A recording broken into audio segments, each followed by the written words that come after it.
Que a doce e maravilhosa paz do Senhor Jesus esteja no seu coração. Seja muito bem-vindo a mais uma aula da nossa EBD Online. Eu sou o professor Givanildo Tavares e hoje vamos estudar as promessas de Deus para a igreja. Esta é a terceira lição desse trimestre que estamos vendo esse tema das promessas de Deus. E hoje, as promessas de Deus para a igreja. O que vamos aprender? Quais são os objetivos da nossa lição? O primeiro objetivo será apresentar as promessas de Deus para a Igreja de Cristo. Segundo, pontuar o efeito das promessas divinas para a execução da grande comissão, a missão da Igreja no mundo. E terceiro, conscientizar acerca das condições para vivenciar tais promessas. Quando falamos de promessas, estamos falando de um tema muito rico que domina toda a Escritura. Não é por menos que Walter Kaiser desenvolveu a teologia da promessa, os planos de Deus e a promessa. A promessa ela pode ser vista em três aspectos: os tipos de promessas, a natureza das promessas e a categoria das promessas. Quando falamos de tipos de promessas, falamos de promessas condicionais, aquela que depende das partes, ou seja, se for um homem com outro homem ou Deus com o ser humano, ela depende das partes, há um acordo para ser cumprido, embora da parte de Deus sempre infalível, sempre perfeito, e da parte do homem sempre falível, sempre imperfeito. Então, essa promessa ela envolve uma aliança, ela é pactualista, porque ela exige do outro uma responsabilidade, ela é bilateral. Já as promessas incondicionais, essa independe dos homens. Da parte de Deus, o que ele decretou, ele vai fazer, depende apenas do seu decreto. Ele prometeu fazer um novos céus e nova terra, então isso vai ter que se cumprir, independente do que o homem creia ou não, que ache ou não. A volta de Cristo é uma promessa incondicional. Ele vai voltar, independente que o mundo creia ou não, ele vai voltar. Então, existem promessas condicionais, promessas incondicionais. São os tipos de promessa. Em relação à natureza da promessa, ela pode ser divina ou humana. Divina é quando ela é proposta por Deus. Quando Deus faz a proposta, ele promete algo. Então, é parte do próprio Deus. Essas promessas divinas, elas são aceitas por fé. Então, ela está fundamentada em Deus e tem o sim e o amém na pessoa de Cristo. E propostas de natureza humana, quando a promessa é feita de um ser humano para com o outro. Ele promete fazer isso se o outro cumprir essa parte. Então, é muito comum esse tipo de promessas na vida das pessoas, um casamento que o outro faz uma promessa de amar, de viver junto, de cuidar, até que a morte os separe. Existem essas promessas que são aliançadas no casamento, não é? Então existe sempre um fator pactual por trás das promessas. E as categorias das promessas gerais, quando é uma proposta universal, quando Deus promete fazer novos céus e nova terra, quando ele promete que não haverá mais sol nem lua, e promessas individuais, que é uma proposta particular. Então, é um pacto com uma pessoa, é uma promessa para uma pessoa e não para outra. Deus fez um pacto com Davi que não faltaria um sucessor no seu trono. Então, não diz respeito a nenhuma outra tribo, nenhum outro grupo. É exclusivamente para Davi essa promessa. Então, ela vai de Davi à pessoa de Cristo. Então, são promessas individuais, gerais, individuais em relação à categoria. Em relação à natureza, ou divina ou humana. Em relação aos tipos, condicionais ou incondicionais. Então, vamos estudar as promessas de Deus para a sua igreja. No Evangelho de Mateus, nós temos um texto que diz: pois também eu te digo, tu és Pedro, e sobre esta pedra edificarei a minha igreja. e as portas do inferno não prevalecerão contra ela. Essa expressão, tu és Pedro, e sobre esta pedra edificarei a minha igreja, tem sido um instrumento de muitas controvérsias através do tempo, esse texto, porque esse texto ele está dentro de um contexto que muitos questionam a relação dessas palavras de Jesus com os homens. E Jesus chegou em Cesareia de Filipos, e naquele momento que ele chega, a Bíblia diz que ele fez uma pergunta para os seus discípulos, e essa pergunta, conforme você vai ver aqui comigo, está em Mateus capítulo 16. A região de Cesareia de Filipe fica ao norte de Israel, né? Ao norte do Mar da Galileia, e quando chegou lá, Jesus faz uma pergunta aos discípulos: que dizem os homens ser o filho do homem? E eles foram respondendo: qual a percepção acerca da pessoa de Jesus? Uns dizem que tu és João Batista, outros dizem que tu és Elias, versículo 14, outros que és Jeremias ou um dos profetas. Então Jesus se volta para eles e disse-lhes: e vós, quem dizeis que eu sou? Então, quando Jesus faz essa pergunta, legei autós, rimeis detina, me legite einai? Quem vós dizeis que eu sou, einai?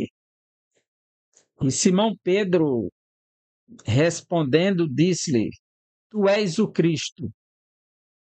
Então, a apócrifes de Simão Petrus, eipen, si ei ho Christus, tu és o Cristo, si ei ho Christos, tu és o Cristo.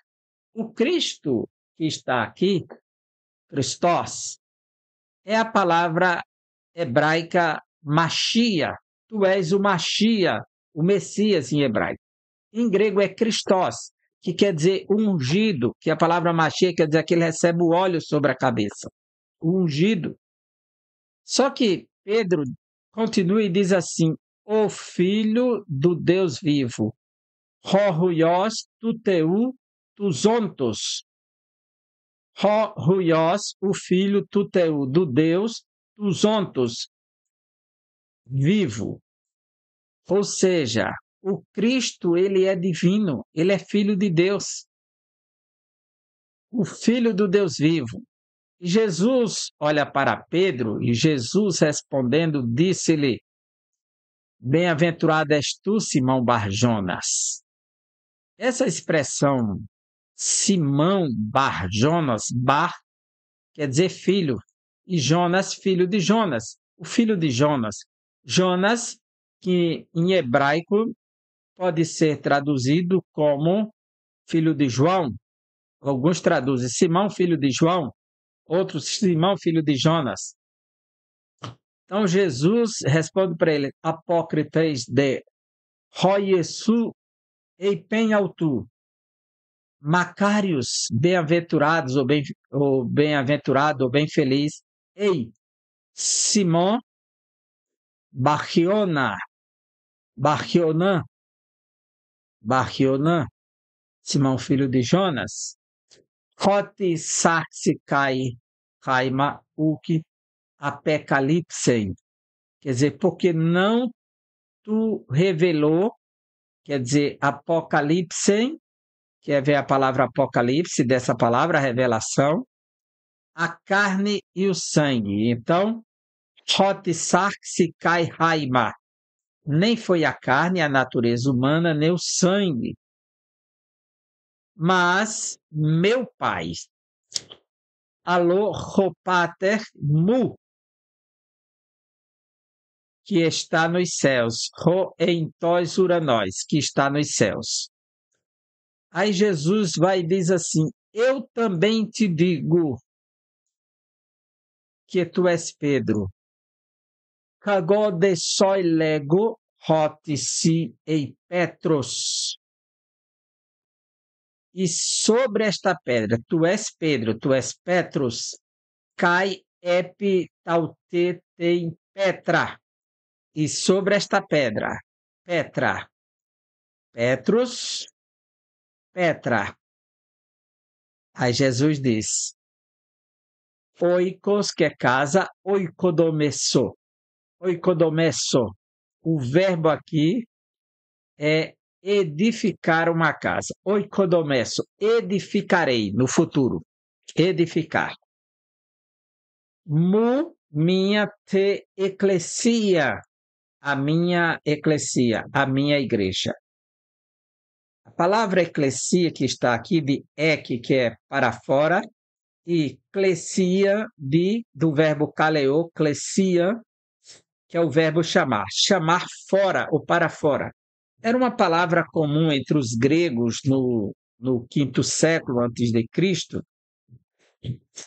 porque tratava-se de partidos políticos.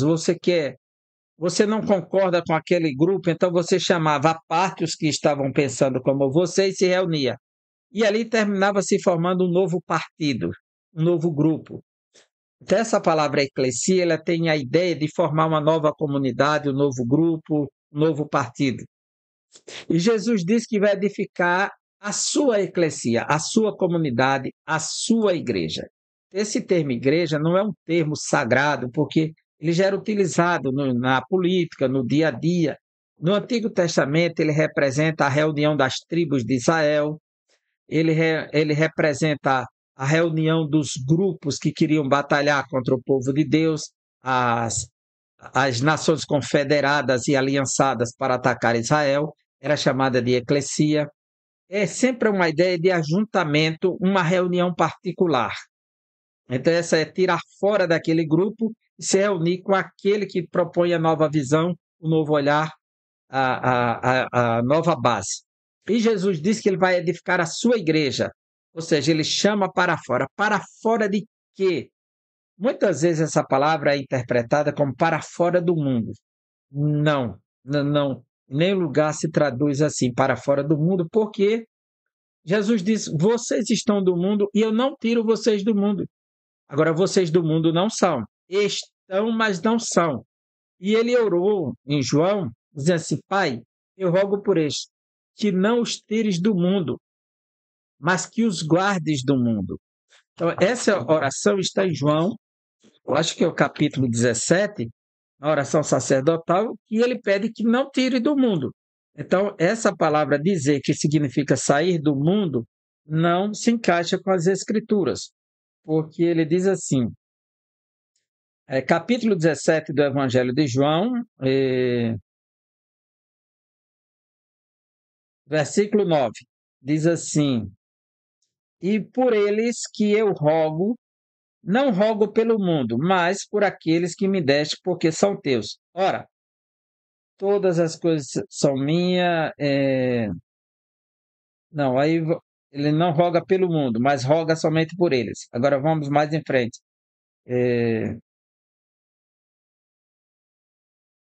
Deixa-me ver onde é que está. Aí nesse capítulo 17 mesmo. E ele diz.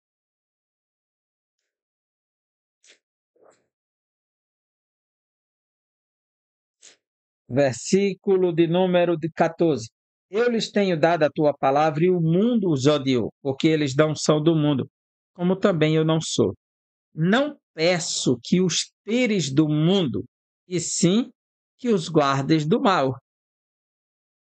Eles não são do mundo, como também eu não sou. Agora eu não te peço que os tires do mundo. Então, Jesus orou ao Pai que não tirasse os discípulos do mundo, agora os guardasse do mal. Agora que eles não pertencem ao mundo. Eles não pertencem a esse sistema. E o que é essa eclesia? É tirar justamente do reino das trevas, do controle de Satanás, porque eram conduzidos pelo príncipe deste mundo, conforme Efésios.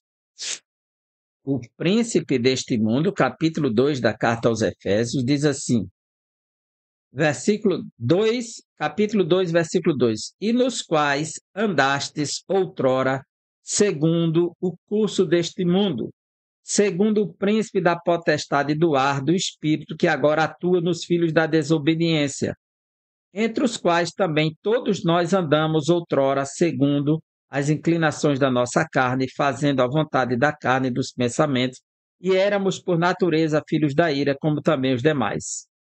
Mas Deus, sendo rico em misericórdia, por causa do grande amor com que nos amou, estando nós mortos em nossos delitos, nos deu vida juntamente com Cristo, pela graça sois salvos. Então, ele chama para ele chama da escuridão, ele chama da morte espiritual, ele chama, tira do controle do príncipe deste mundo para pertencer a ele. Mais na frente eu vou ler um texto de Colossenses que torna isso claro de forma fantástica, né? E aí você verá que é, é,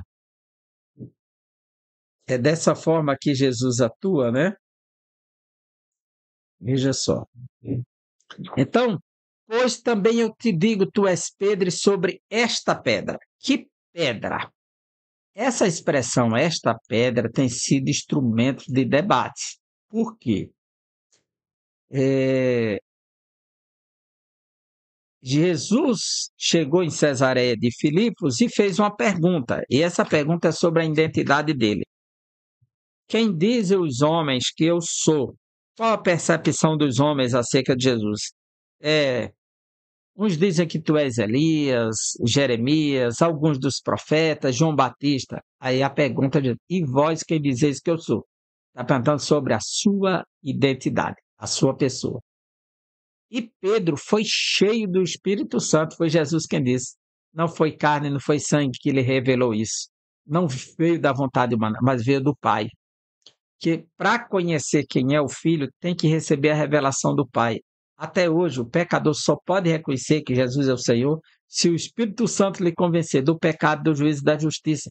Por si só, ninguém conseguirá entender isso ou aceitar isso. Pode conhecer a história de Jesus, do homem de Nazaré, mas aceitá-lo como Salvador depende dessa ação sobrenatural do Espírito Santo. E aí veio a revelação ao coração de Pedro. Tu és o Cristo, o Filho do Deus vivo. Tu não és nenhum dos profetas, tu és o Messias, o Filho do Deus vivo. Veja que resposta. Pois também eu te digo, tu és Pedro, tu és uma pedra, e sobre esta pedra, a Petra, esta confissão que você fez, que eu sou o Cristo, eu vou edificar a minha igreja. Então, a igreja está edificada em Jesus, o Filho do Deus vivo. É sobre esta pedra que edificarei a minha igreja. E as portas do inferno. Inferno aí em grego é Hades.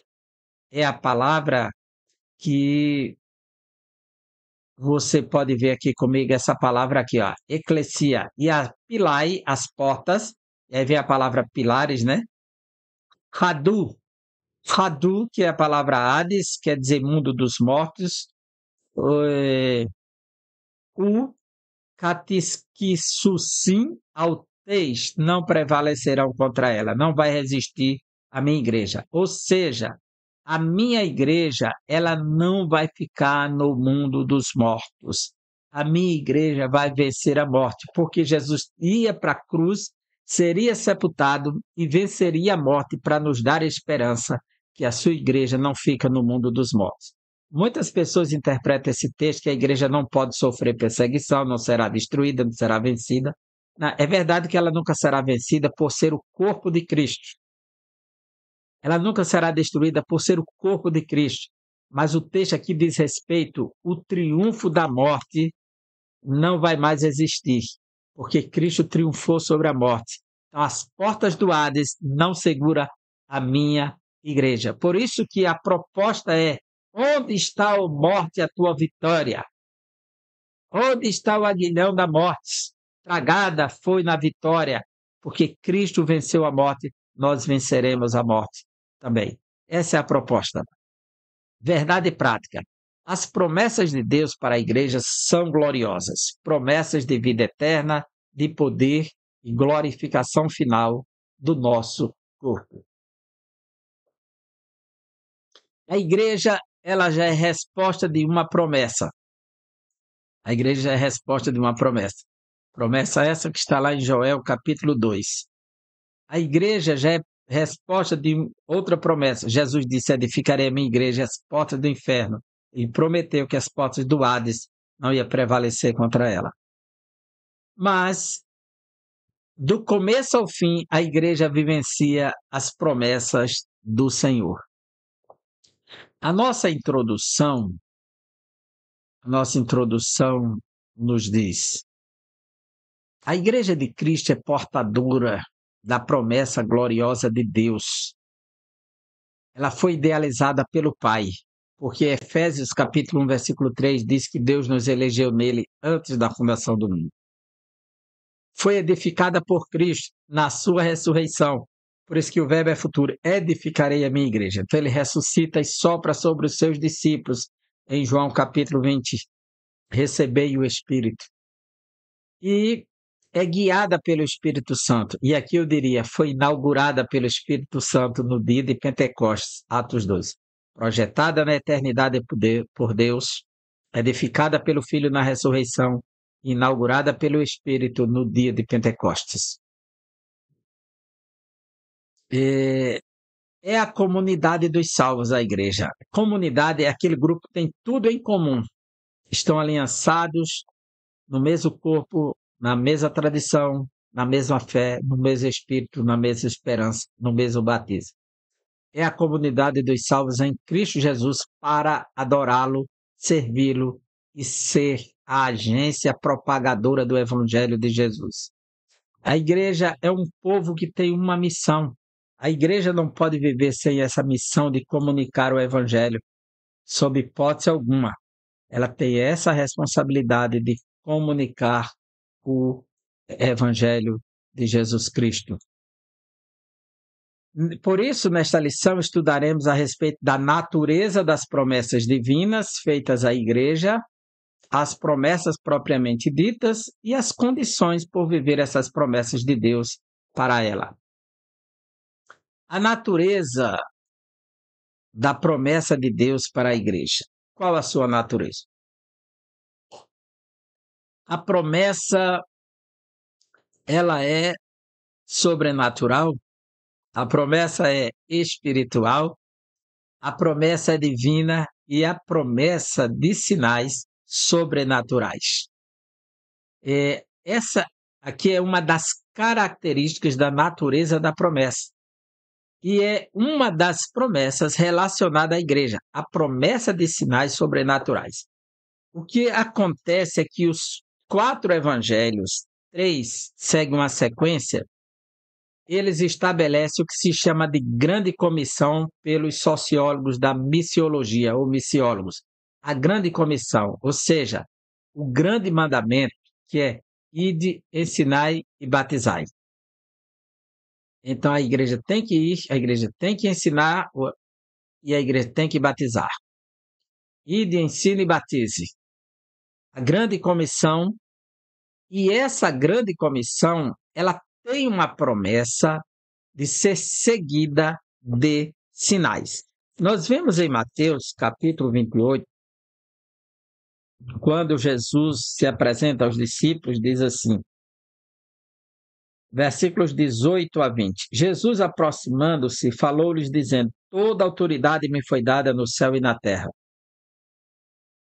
Ide, portanto, fazei discípulos de todas as nações, batizando-os em nome do Pai, do Filho e do Espírito Santo, ensinando-os a guardar todas as coisas que vos tenho ordenado.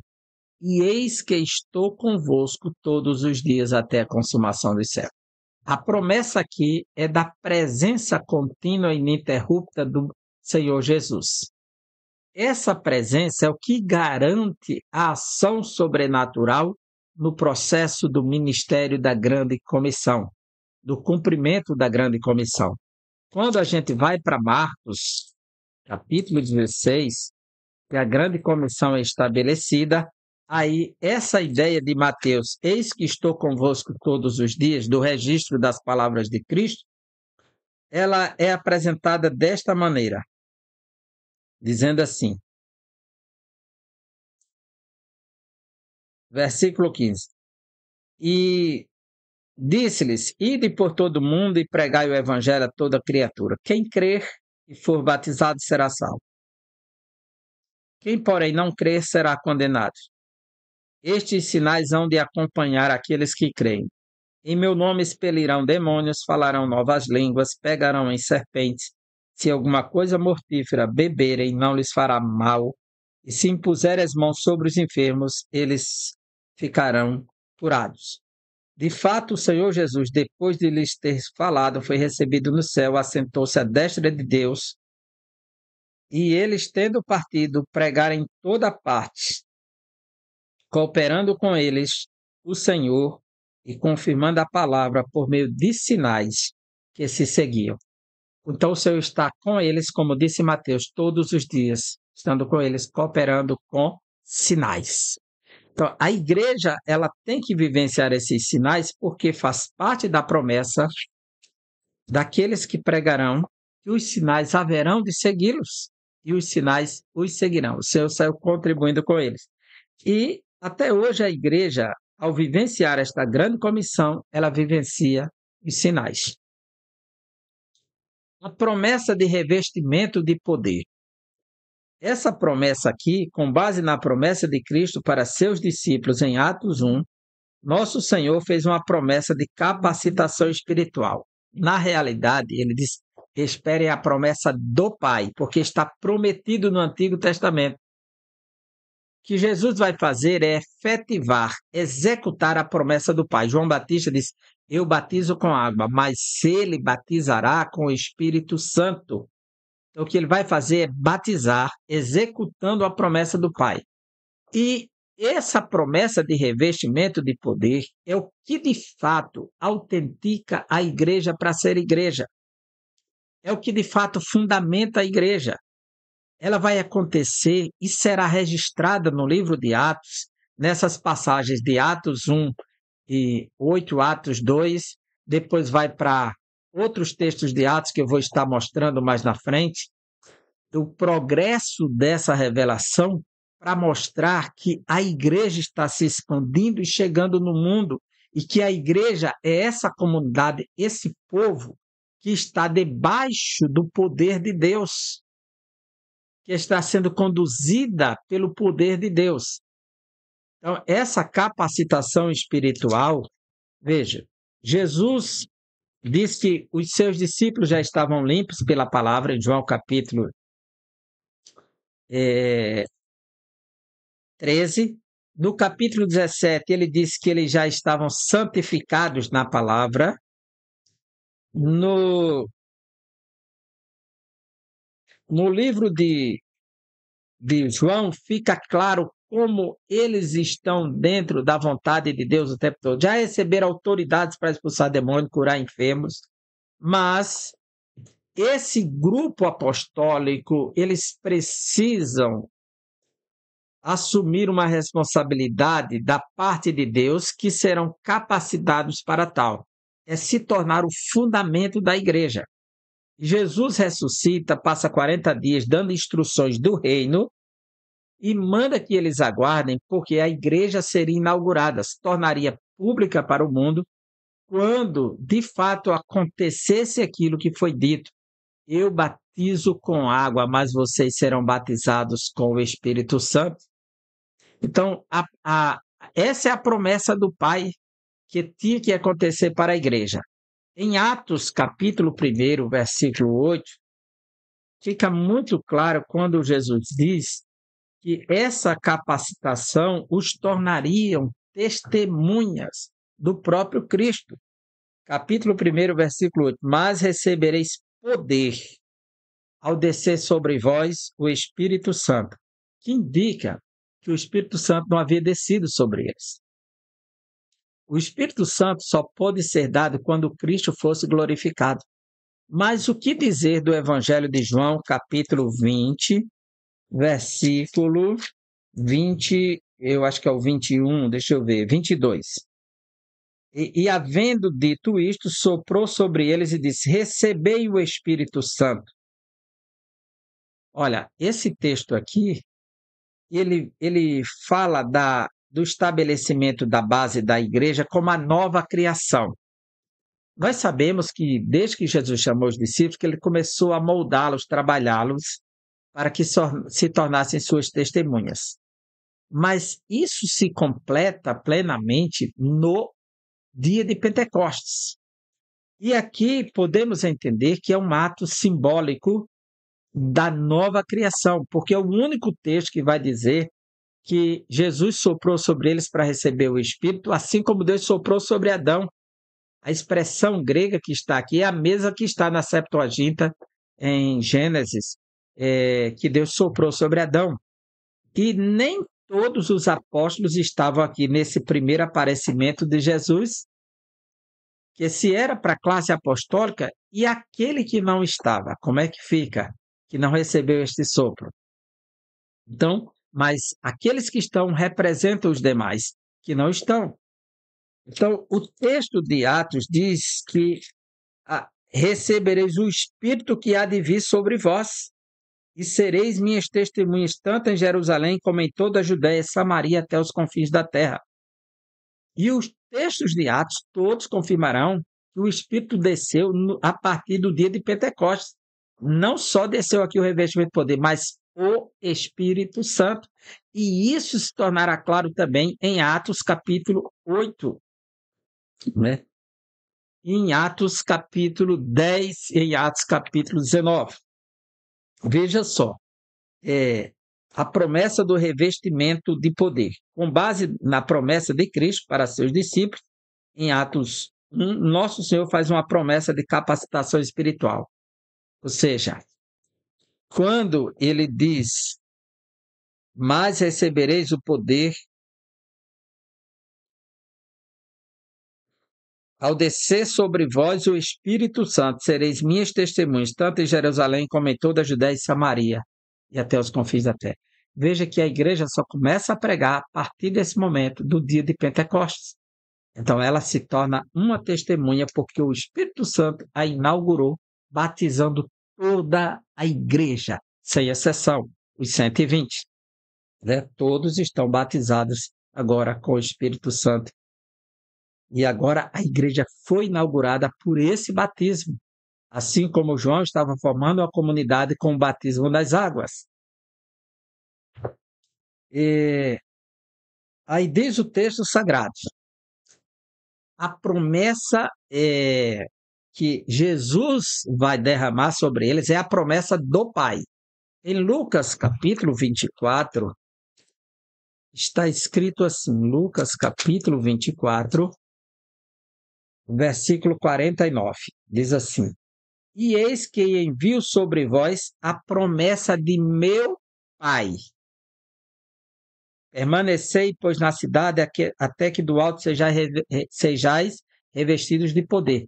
Eles tinham que aguardar, porque somente o Espírito Santo podia inaugurar a igreja. Somente.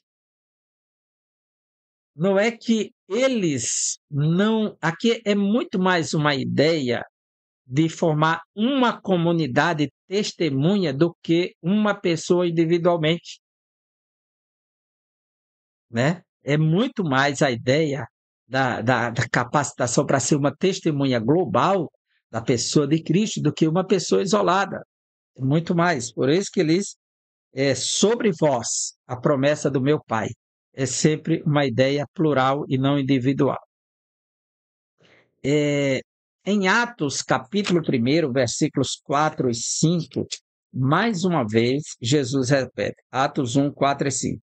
E comendo com eles, determinou-lhes que não se ausentassem de Jerusalém, mas que esperassem a promessa do Pai, a qual disse ele, de mim ouvistes, porque João, na verdade, batizou com água, mas vós sereis batizados com o Espírito Santo, não muito depois desses dias. Então, eles precisavam desse batismo do Espírito Santo para poder inaugurar a igreja, para fundar a igreja, para se tornarem testemunhas reais da pessoa de Cristo e vivenciais, sendo residentes do Espírito Santo. Então, ele faz isso aqui que não tem na história do Antigo Testamento algo semelhante, né? O Espírito era dado sob medida, mas agora uma plenitude e plenitude de poder. Joel, capítulo 2, já havia essa promessa e ninguém tinha percebido o grau e a dimensão. Veja que Joel falou da inauguração da igreja e ninguém entendeu. Então, a igreja ela é citada em vários textos do Antigo Testamento, porém não fica claro quem é esse grupo. Por quê? As promessas são dadas. Deus diz que os filhos da estéril são maior em números do que o da que é casada. E o não meu povo será chamado meu povo. E tudo isso diz respeito à inclusão dos gentios, nem o corpo que seria a igreja. Paulo vai aplicar esses textos à igreja. No entanto, ninguém entendia isso, achava que era exclusividade para os judeus. Então, estava velado isso, que em um corpo só, os gentios participariam das mesmas promessas que foram feitas aos judeus, conforme Efésios capítulo 3. Então, no capítulo 2 de Joel, versículos 28 e 29, está escrito: E acontecerá depois que derramarei o meu espírito. Ele não falou aqui de revestimento, ele não falou de poder, ele falou de derramamento do espírito. Veja só. E acontecerá depois que derramarei o meu espírito sobre toda a carne. Vossos filhos e vossas filhas profetizarão, vossos velhos sonharão, os vossos jovens terão visões. Até sobre os servos e sobre as servas derramarei o meu espírito naqueles dias. Sem distinção de classe, sem distinção de idade, de faixa etária, de grupo, o Senhor está prometendo derramar o Espírito. E o que vai acontecer no dia de Pentecostes? Livro de Atos dos Apóstolos, capítulo 2. Atos dos Apóstolos, capítulo 2. Atos, capítulo 2, versículos 16, 17, depois o 32. 16 e 17, Atos 2. Mas o que ocorre Pedro se levantou com os 11 no dia de Pentecostes, e naquele momento, versículo 14 diz assim: Então se levantou Pedro com os 11 e, erguendo a voz, advertiu-os nesses termos: varões judeus e todos habitantes de Jerusalém, tomai conhecimento disto e atestai nas minhas palavras. Estes homens não estão embriagados, como vindes, pensando, sendo esta a terceira hora do dia. Mas o que ocorre é o que foi dito por intermédio do profeta Joel. E acontecerá nos últimos dias, diz o Senhor, que derramarei do meu espírito sobre toda a carne. Vossos filhos e vossas filhas profetizarão, vossos jovens terão visões e sonharão vossos velhos. Até sobre os meus servos e sobre as minhas servas derramarei do meu espírito naqueles dias e profetizarão. Então mostrarei prodígios em cima nos céus, sinais embaixo da terra, sangue, fogo e vapor de fumaça. O sol se converterá em trevas e a lua em sangue, antes que venha o grande e glorioso dia do Senhor. Quer dizer, até a volta do Senhor haverá derramamento do Espírito. Depois que ele voltar, não precisará mais, né? E acontecerá que todo aquele que invocar o nome do Senhor será salvo. E esse é o momento de proclamar a salvação. Veja como isso é profundo. No versículo de número 32 e o 33 do mesmo capítulo 2 de Atos, veja a confirmação de Pedro. A este Jesus, Deus ressuscitou, do que todos nós somos testemunhas, está dizendo Pedro, exaltado, pois, à destra de Deus, tendo recebido do Pai a promessa do Espírito Santo.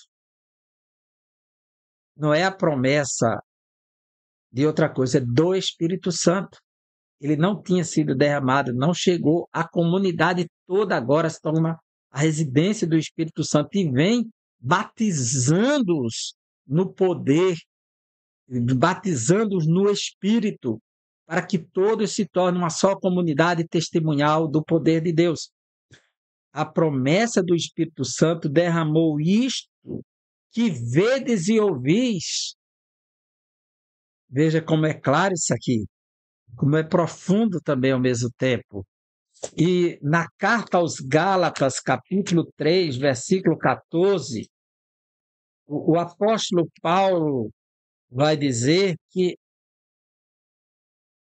é justamente essa ação que faz com que a igreja se expanda pelo mundo e os gentios sejam incluídos. Veja só, 3 e 14 de Gálatas.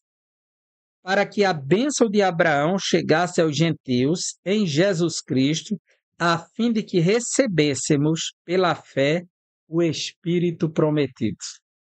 Conforme foi prometido em Israel e começou seu cumprimento em Atos capítulo 2.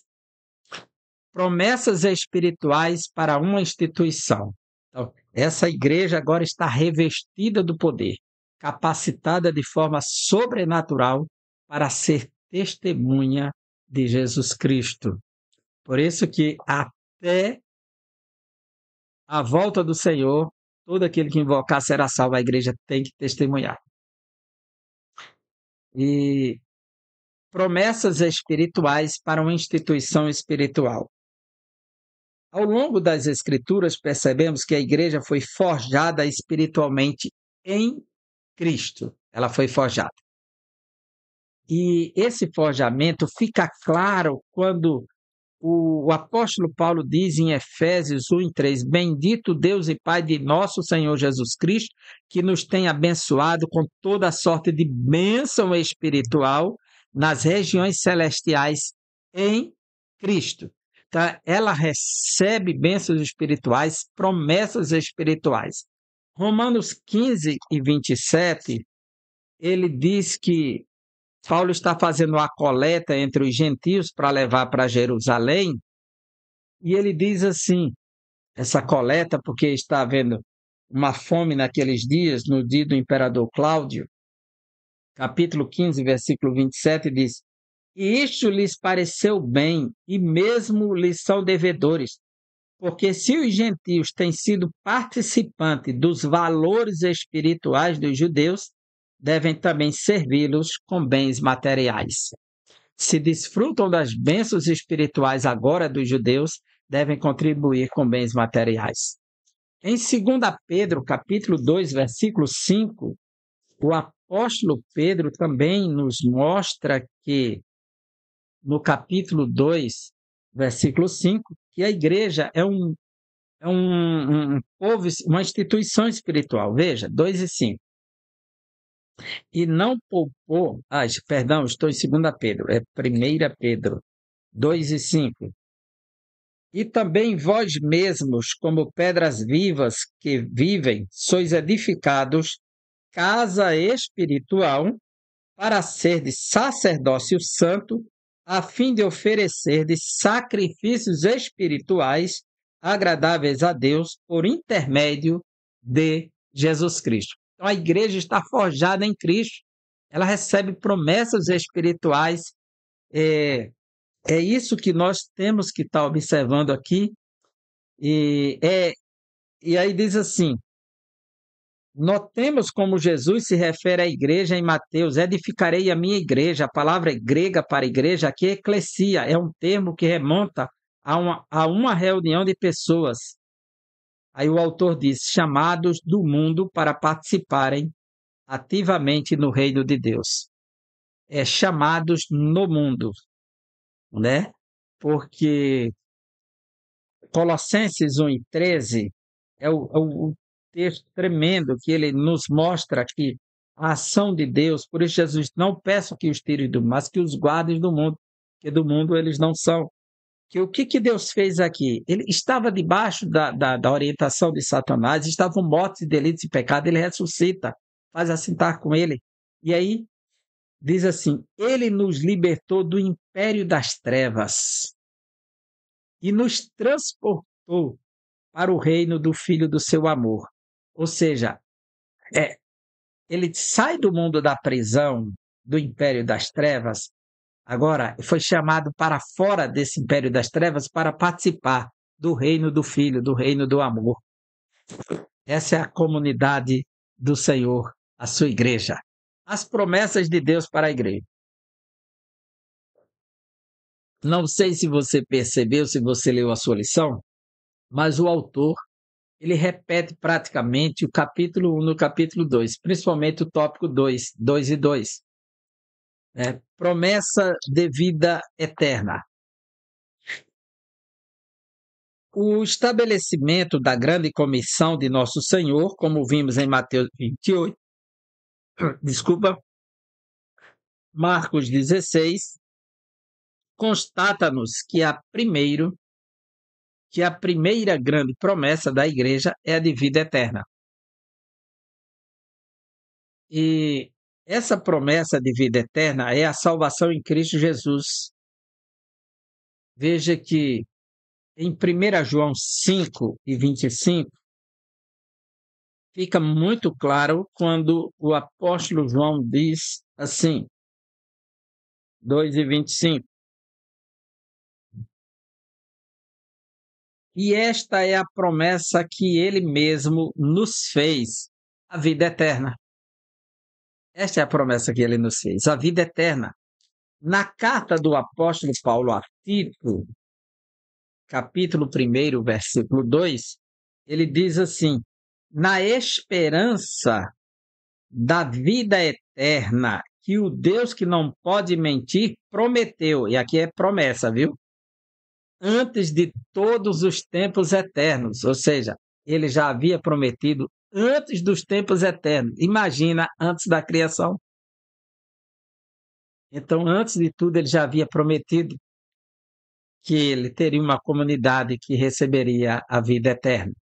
E essa promessa é para todos, João 3,16, porque Deus amou o mundo de tal maneira, embora nem todos respondam a esse chamado, por isso que a Santa Ceia diz assim, este é o cálice que é derramado por muitos, o cálice da nova aliança. A morte de Cristo é uma proposta por todo o mundo. Ele é a propiciação não só dos nossos pecados, mas do mundo todo. Mas a aliança que ele faz é com os que creem.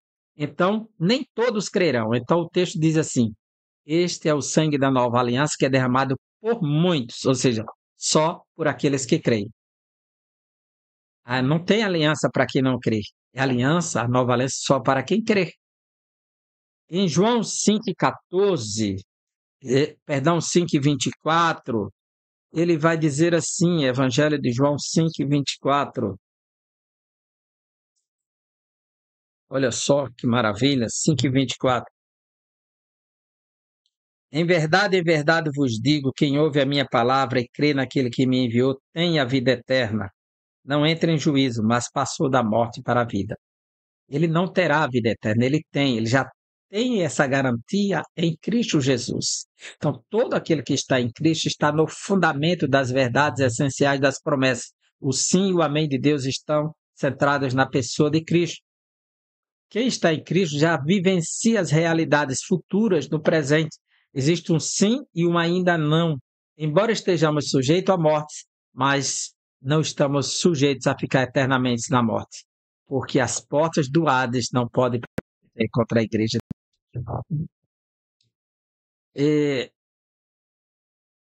Promessa de poder. Uma vez salvo em Cristo e membro de seu corpo, de acordo com o que lemos em Atos 1, temos uma gloriosa promessa de poder do alto para sermos instrumentos vivos em que os sinais e os milagres de Deus passam a confirmar a palavra que ele nos entregou. Essa promessa feita em Atos dos Apóstolos, capítulo 1, versículo 5, versículo 8, foi experimentada naquele tempo. Ou seja, esse poder para ser instrumento vivo, testemunhal da glória e da graça de Cristo, do Evangelho Salvador, ele foi concedido à sua igreja. E nós temos isso exposto em Atos, capítulo 2, versículos de 1 a 4, em Jerusalém, quando a igreja ela é batizada. quando a igreja ela sofre perseguição em Jerusalém, que ela se expande e chega em Cesareia de Filipos, de Filipos não, chega em Samaria, em Atos capítulo 8, versículos 15 a 18, mais uma vez será confirmada a descida do Espírito Santo sobre aqueles que estão mais próximos dos judeus, os parentes, os samaritanos. Mas não são gentios, são os samaritanos. Então, o evangelho acabou de atingir os samaritanos. Veja a graça de Deus se estendendo. E o Espírito Santo desce em Samaria sobre aqueles que creem. E o texto, ele fica claro mais uma vez que o Espírito Santo está descendo. Veja só. Atos capítulo 8, e a gente sabe que a teologia de Lucas ela é progressiva ao mostrar a expansão da igreja atingindo o mundo e mostrando que os samaritanos também fazem parte da igreja ao receber de forma evidencial e testemunhal o Espírito Santo. Porque há uma manifestação clara aqui, embora não se diga o quê, pela resposta do mágico Simão. Atos dos Apóstolos, capítulo 8, 15 a 18. Acompanhe comigo. Os quais, descendo para lá, Pedro e João, oraram por eles, pelos samaritanos, para que recebessem o Espírito Santo. Não é para que recebessem o batismo ou o poder, mas a gente vê que há uma ação aqui muito clara e poderosa, que não deixa de ser o batismo com o Espírito Santo, que vai confirmar que os samaritanos são parte da mesma igreja, do mesmo corpo. Por quê? Se não se manifestasse nada, não haveria como os judeus aceitarem samaritanos no corpo. E a comunidade que se formou em Jerusalém era exclusiva de judeus, não tinha nenhum gentio daqueles que participaram do dia de Pentecostes, do capítulo 2, do capítulo 3, do capítulo 5, do capítulo 6. A diferença é que eram judeus helenistas de outras línguas, de outras nações, mas eram judeus. Mas aqui já se estende para os samaritanos, um dos maiores inimigos dos judeus. Então, esse aqui é um ponto muito importante na história e na teologia lucana, quando diz, os quais, descendo para lá, oraram por eles para que recebessem o Espírito Santo, porquanto não havia ainda descido sobre nenhum deles, mas somente haviam sido batizados em o nome do Senhor Jesus. Então lhes impunham as mãos e recebiam estes o Espírito Santo. Vendo, porém, Simão que pelo fato de imporem os apóstolos as mãos, era concedido o Espírito Santo, ofereceu-lhes dinheiro. Eu queria comprar o dom de Deus que deu origem à simonia, que é dizer, o mercado das coisas sagradas. Em Atos capítulo 10, mais uma vez, esse testemunho torna-se evidente, porque agora é uma família só de gentios, romanos, que estão dentro da Palestina. Em Atos capítulo 10, versículos 44 a 46, diz assim: ainda Pedro falava estas coisas quando caiu o Espírito Santo sobre todos os que ouviam a palavra.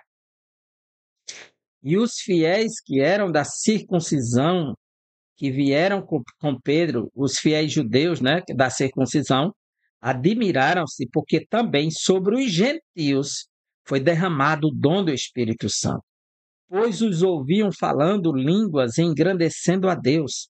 Então perguntou Pedro, porventura pode alguém recusar a água para que não sejam batizados estes que, assim como nós, receberam o Espírito Santo?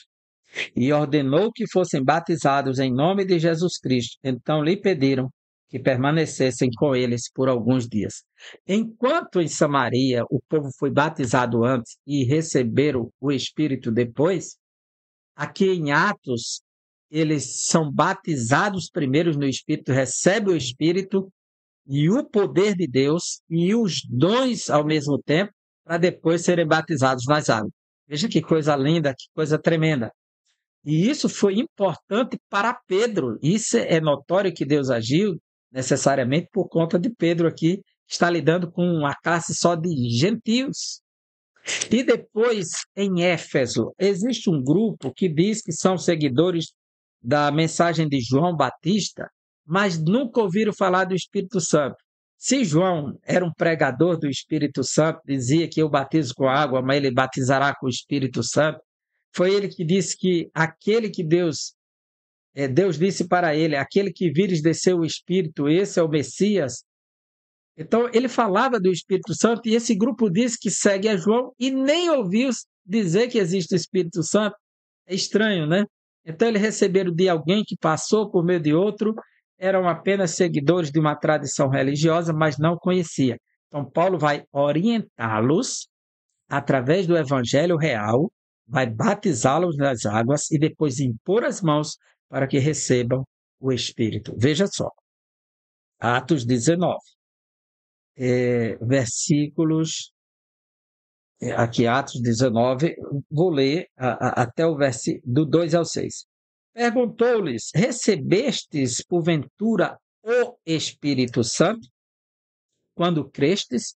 Ele não perguntou se eles receberam o batismo, porque não havia muito essa separação de início, pelos testemunhos que a gente vai percebendo, né? Embora isso torna-se claro que essa descida do Espírito e o batismo, ele vai sendo manifesto através das línguas, das profecias, porque pessoas precisavam ter certeza que o Espírito chegou para a igreja. Perguntou-lhes, recebestes porventura o Espírito Santo quando crestes? Ao que lhe responderam, pelo contrário, nem mesmo ouvimos que existe o Espírito Santo. Então Paulo perguntou, em que, pois, fostes batizados? Responderam, no batismo de João. Havia o batismo de Cristo e o batismo de João. Eles foram batizados no batismo de João. Disse-lhe Paulo, João realizou batismo em arrependimento, dizendo ao povo que cresce naquele que vinha depois dele, a saber, Jesus. Eles não tinham essa orientação. E eles, tendo ouvido isto, foram batizados em nome do Senhor Jesus. Então, Paulo orienta acerca do batismo de Jesus, do arrependimento que Jesus já veio, e impondo-lhes Paulo as mãos, veio sobre eles o Espírito Santo, e tanto falavam em línguas como profetizavam. E era ao todo uns 12 homens lá em Éfeso. E assim, esse evento se expandiu pelo mundo e chegou até a modernidade. Então, a igreja, ela recebe o Espírito, ela recebe o batismo no Espírito, ela recebe o poder de Deus, ela recebe essa capacitação sobrenatural. São dons para a igreja, o dom do Espírito. Tudo isso para ser testemunha de Jesus. Se não for para isso, então tem algo fora de padrão, de contexto, de ordem, de propósito. Algo está equivocado. Se quem for do corpo de Cristo, quem for testemunha de Jesus, precisa estar em conexão com as Escrituras. Fora das Escrituras é inaceitável qualquer proposta que não cumpra esse propósito. Promessa da glorificação do nosso corpo. Jesus retornará. Então, existe uma promessa do retorno de Jesus, e isso é o que nos identifica. Ele foi glorificado e voltará glorificado. No mesmo corpo do texto bíblico em que se encontra a promessa do revestimento de poder, em Atos 1, também se encontra a promessa da vinda do Senhor. Varões galileus, por que estáis olhando para o céu? Esse Jesus que dentre vós foi recebido em cima no céu, há de vir, assim como para o céu o vistes ir. Atos 1 e 11. A palavra de Deus nos mostra que quando o nosso Senhor arrebatar a sua igreja, seremos semelhantes a ele, porque assim como o veremos. 1 de João está escrito em 3 e 5, 3 e 2, 3 e 5 também, né?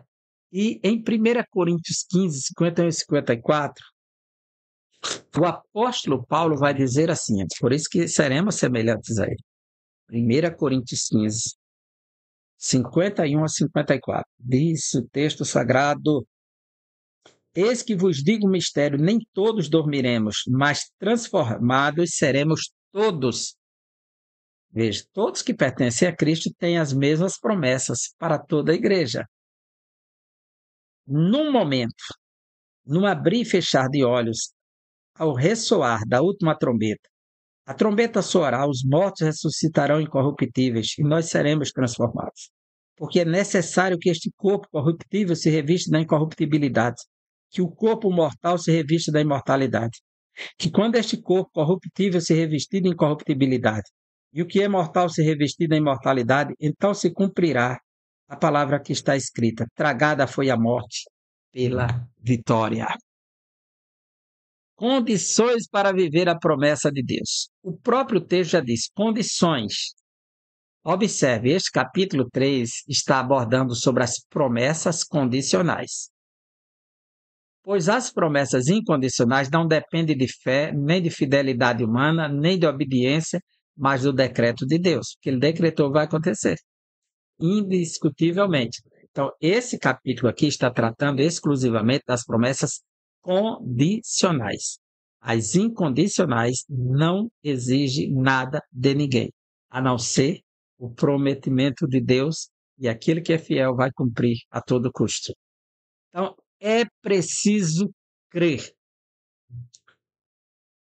As Escrituras mostram que perseverar na fé em Deus é condição indispensável para viver o tempo do cumprimento de sua promessa.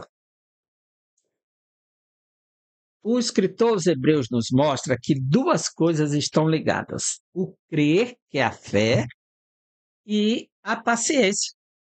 Também faz parte para desfrutar das promessas divinas. Veja só, Hebreus capítulo 6, como isso é claro, Hebreus 6, 11 e 12, diz assim: Desejamos,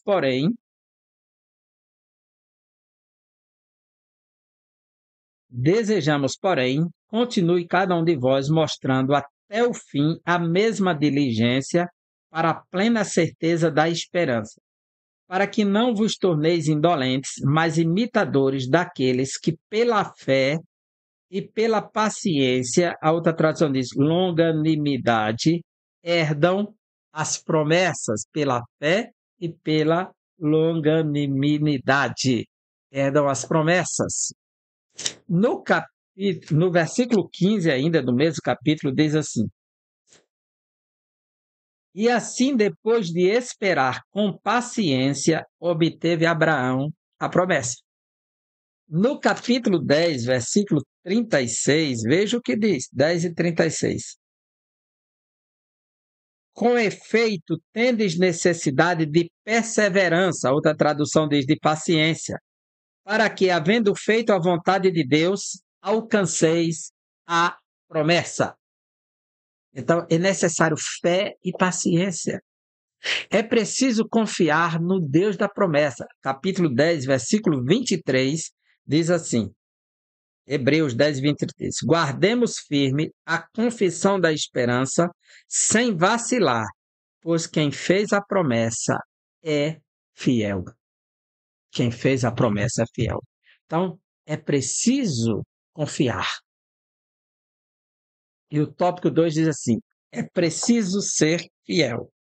Uma vez que cremos no Senhor, devemos nos apresentar a Ele de maneira fiel. Os discípulos de Cristo, conforme nos mostra o livro de Atos, permaneceram fiéis diante do que ouviram diretamente do Senhor. Não importa o tempo que passe, nos apresentaremos a Deus em fidelidade, como fez Jó, que mesmo sem saber que era alvo da malignidade do diabo, que tirou-lhe os bens, os filhos e a saúde, manteve-se fiel. Como Daniel, lançado na cova dos leões, ainda assim permaneceu fiel ao Senhor. Tomemos as palavras de Jesus: ser fiel até a morte, e dar-te-ei a coroa da vida. Perseverança e fidelidade. Procura apresentar-te a Deus como obreiro aprovado, que não tem de que se envergonhar, mas que maneja bem a palavra da verdade. É preciso obedecer a Deus. Obedecer é condição para que Deus cumpra suas promessas na vida de alguém ou de um povo, bem como de sua igreja. Então, as promessas condicionais. A ordem é clara para seus discípulos: ficai, porém, na cidade de Jerusalém, até que do alto sejais revestidos de poder. Podemos usar isso aqui como um ponto essencial da promessa para que ninguém saia para testemunhar, pregar o evangelho por não falar em línguas? Ou isso aqui está condicionado aos apóstolos e à fundação da igreja? Será que esta promessa deve ser entendida na condição que ninguém deve pregar o evangelho por não profetizar nem falar em línguas? Veja como esse texto está falando da inauguração, da abertura da igreja, que ali se consolidou e se confirmou de forma universal, porque havia judeus de toda parte do mundo. E não que essa é a regra para ser estabelecida, para ser testemunha de Jesus.